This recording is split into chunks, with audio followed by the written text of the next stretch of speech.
শীতের পিটুনিয়া। অনেকেই বলেছে যে এই পিটুনিয়া গাছ মাটির মিডিয়াতে ভালো হচ্ছে না ঘেঁস মিডিয়াতে ভালো হচ্ছে। দেখুন, যখন ঘেঁস মিডিয়া ছিল না তখন এই পিটুনিয়া সর্বোচ্চ সেরা গাছ এই মাটির মিডিয়াতে হতো। যখন ঘেঁস মিডিয়া চলে এসছে তখন ঘেঁস মিডিয়াতেও করা যাচ্ছে। তো ঘেঁস মিডিয়াতে যেটা সুবিধে আর মাটির মিডিয়াতে যেটা অসুবিধে দুটোর মধ্যে রয়েছে। তো আবার এটাতেও বেশ কিছু অসুবিধে রয়েছে, আবার এটাতেও বেশ কিছু সুবিধে রয়েছে। তো দুরকমভাবেই সুবিধা অসুবিধা রয়েছে, তবে আমি বলবো যে পিটুনিয়া গাছের সর্বোচ্চ বেস্ট রেজাল্ট মাটির মিডিয়াতেই হয়ে থাকে, যেটা ঘেঁস মিডিয়াতেও অত ভালো হয় না। তবে ঘেঁস মিডিয়াতে করার বেশ কিছু সুবিধে রয়েছে।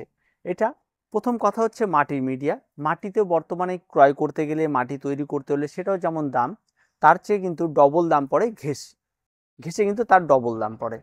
তো দামের দিক দিয়ে অবশ্যই ঘেঁষের দাম বেশি পড়ে। তারপরে যে বিষয়টা থাকে সেটা মাটির মিডিয়াতে আপনাকে গাছ করতে গেলে প্রচুর পরিমাণে খাবার, যেমন হাড় গুঁড়ো, শিংকুচি, নিমখোল, ভার্মি, এই যে একটা বাড়তি খরচ, সেই খরচটা পড়ে। আর যেখানটায় যদি ঘেঁস মিডিয়াতে করা যায় তাহলে এই যে সারের বাড়তি খরচ, এটা অনেকটাই কম হয়। এখানে যদি 10 টাকার লাগে, এখানে তাহলে 2 টাকার লাগবে। এই যে একটা খরচ, সেদিক থেকে একটা সাশ্রয়। তো অ্যাভারেজ হিসাব করলে দুটো মোটামুটিভাবে সমান সমানই চলে আসবে। এবার আসি গাছ। যখন আপনি পিটুনিয়া গাছ লাগাচ্ছেন, লাগানোর ঘেঁস মিডিয়াতে গাছ লাগাতে হলে অনেক আগে লাগাতে পারবেন না। আবার যদি মাটির মিডিয়াতে লাগান তাহলে অনেকটা আগেই লাগাতে পারবেন। অনেকটা আগে যদি ঘেঁস মিডিয়াতে গাছ লাগান তাহলে সেই সময় কড়া সূর্যালোকে কি হয়, গাছগুলিতে জলের অভাব দেখা যায়, গাছগুলি ঝলসে যায়, নষ্ট হয়ে যায়। আর পিটুনিয়া যদি আপনি মাটির মিডিয়াতে লাগান তাহলে আপনি সেপ্টেম্বর মাস থেকেও স্টার্ট করতে পারবেন, অনেকটা ভালো থাকবে গাছ, যদি বৃষ্টি না হয়। এবার মাটির মিডিয়াতে যেটা হয় সেটা জল ধরে রাখে, গোড়া পচা একটা সমস্যা তৈরি হয়। আর এই জায়গাটাতে হচ্ছে প্লাস পয়েন্ট নিয়ে নেয় ঘেঁস, যেখানটায় এর গোড়া পচা সমস্যাটা একেবারেই হয় না ঘেঁস মিডিয়াতে, বা কাণ্ড পচা রোগটা একেবারেই হয় না ঘেঁস মিডিয়াতে। আর এই জায়গাটাতেই হচ্ছে এই দুটোর মধ্যে ঘেঁস মিডিয়া সবচেয়ে বেস্ট। আর সবচেয়ে বড় সমস্যা পিটুনিয়ার যেটা হয়ে থাকে সেটা হচ্ছে এই গোড়া পচা। একটু যদি জলের এদিক ওদিক হয় বা গোড়ায় মাটিতে যদি একটু জল যদি স্টে করে যায়, তাহলে দেখা যায় গোড়া পচে। আর এই গোড়া পচা এমনও হয় না, যতগুলি ব্রাঞ্চ বেরোয় ব্রাঞ্চগুলি বেশিরভাগ ক্ষেত্রে ডালগুলি মাটির সঙ্গে লেগে থাকার জন্য পচতে পচতে দু চারটা জায়গায় ঝিমিতে ঝিমিতে অনেকটাই ডাল কমে যায়। বারবার করে স্প্রে করেও অনেক সময় সুরাহা হয় না এর। কিন্তু ঘেঁস মিডিয়াতে এই সমস্যাটা তৈরি হয় না, একেবারেই চলে। এবার সে গাছে খাবার আমরা যখন মাটির মিডিয়াতে লাগিয়ে ফেলি তাহলে অনায়াসে আমরা সেখানটায় আমরা যে খাবারগুলি রয়েছে সেই খাবারগুলির মধ্যে যেমন রয়েছে আপনার খোল পচা জল, এমনি ড্রাই খাবার, এই সমস্ত কিছু আমরা ব্যবহার করতে পারি, অনায়াসে ব্যবহার করা যায়। আর ঘেঁস মিডিয়াতে যেখানটা করলে সেখানটা কিন্তু রাসায়নিক খাবার চলে আসে, তার স্বাভাবিকভাবে রাসায়নিক খাবারের দামও খুব কম, ব্যবহার করাও খুব সহজ। সপ্তাহে সপ্তাহে আমরা রাসায়নিক খাবার ব্যবহার করলাম বা এনপিকে স্প্রে করলাম। তবে আমার মনে হয় বিভিন্ন রকম খাবার বারবার করে স্প্রে করার থেকে একটা নির্দিষ্ট সিস্টেম অনুযায়ী, হয়তো গাছে যখন ফুল আসেনি আপনি একটা গাছের শেপ দেবেন, সেই শেপ অনুযায়ী আপনি এনপিকে 20-20-20 বা 15-15 রেশিও ধরুন, 15-15 সেম রেশিওর খাবার।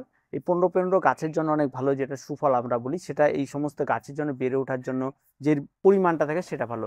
আবার 20-20-20 হলে মাত্রাটা একটু বেশি হয়ে যায়, তাই সবসময় চেষ্টা করবেন কম মাত্রায় নেওয়া, যেমন সুফলা এনপিকে যেটা আমরা বলি 15-15-15 সেটা নেওয়ার। সেটা 1 গ্রাম 1 লিটার জলে 2 গ্রাম গুলিয়ে নিয়ে, যেটা যেমন চন্দ্রমল্লিকাতে ব্যবহার করেন সেটা ওটাই রেশিও, ওটা গুলিয়ে নিয়ে গাছের গোড়ায় 200 ml করে ব্যবহার করেন। প্রতি সপ্তাহে সপ্তাহে এটা ব্যবহার করুন। যখন আপনি গাছে ব্রাঞ্চ করার চেষ্টা করেছেন, ডাল ছাঁটাই, প্রতিনিয়ত আপনি পিঞ্চিং, এই সমস্ত কিছু করে যান, তাহলে আপনার তেমন কোনো রকম কোনো খাবার পরিবর্তন করার দরকার নেই, একই খাবার ব্যবহার করুন। যখন আপনি দেখবেন গাছে ফুল নেওয়ার সময় এসে, তখন আপনি খাবারের পরিবর্তন করে 10-26-26 ব্যবহার করা শুরু করুন। এবারে আবার কিছুদিন চালান, আবার কিছুদিন চলার পরে যখন গাছটা দেখবেন আবার কড়া রোদ চলে আসছে, তখন আবার আপনি এনপিকে 15-15 চালান একটু। এইভাবে অল্টারনেট করে দুরকম খাবার দিয়ে আপনি করার চেষ্টা করুন। মাঝে মাঝে একটু স্প্রে করলেন, যেটা এনপিকে 20-20-20 পাওয়া যায় লিকুইড সয়েল, বা সেটা স্প্রে করে দেবেন, তাতেও ভালো রেজাল্ট পাবেন।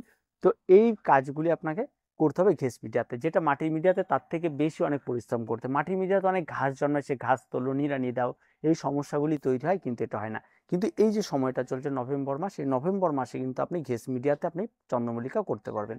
তবে আমি আবারও বলছি, চন্দ্রমল্লিকা ফাইনাল অ্যাভারেজ রেজাল্ট যদি দেখেন তাহলে সেই রেজাল্ট কিন্তু ঘেঁস মিডিয়ার থেকে মাটির মিডিয়াতে অনেক বেস্ট হয়ে থাকে। ঠিক আছে? এবার আপনি যদি এই যে রোগ পোকামাকড়ের দিকে সুবিধাগুলো নিতে চান তাহলে আপনার ঘেঁস মিডিয়াতে করতে পারেন। তবে হ্যাঁ, ফুল এবং গাছ দুটো যে হওয়ার পরে কিন্তু, মানে যদি আপনি নতুন বাগানি হয়ে থাকেন তাহলে আপনাকে যদি ঘেঁস মিডিয়াতে করতেন, তাহলে আপনি যদি এই খাবারগুলো মেনটেন করে করেন তাহলে দেখবেন গাছের রোগ পোকামাকড় কম হবে, গাছটা অনেক ভালো হবে, রুট সিস্টেম ভালো থাকবে। এবার ঘেঁসের মিডিয়াটা কিভাবে তৈরি করবেন?